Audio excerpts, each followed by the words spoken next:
Un rassemblement spontané devant l'université de Tizi Ouzou. Les participants ne sont pas très nombreux, mais ils expriment leur dégoût après l'assassinat d'Hervé Gourdel.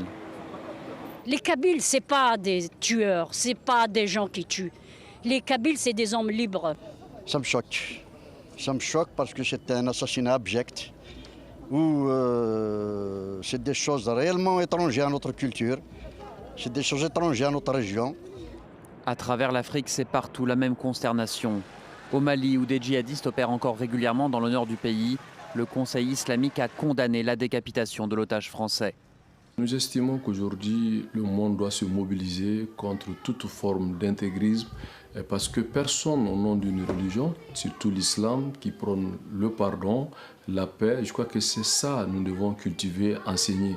Et donc pour nous, vraiment, c'est une tristesse, c'est un acte odieux, barbare et qui est inacceptable.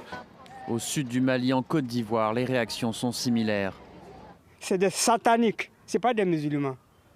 Mais malheureusement, dans le temps, ils gâtaient le nom des musulmans. Mais c'est très grave. Moi, je souhaite que les pays qui ont décidé de les combattre là, il ne faut pas qu'ils se découragent. Ils n'ont qu'à continuer.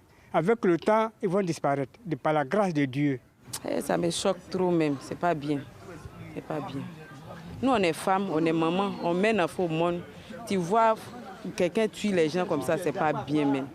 Avec l'assassinat d'Hervé Gourdel, les groupes affiliés à l'organisation de l'État islamique montrent qu'ils peuvent aussi agir sur le continent africain, loin de leurs fiefs en Syrie et en Irak.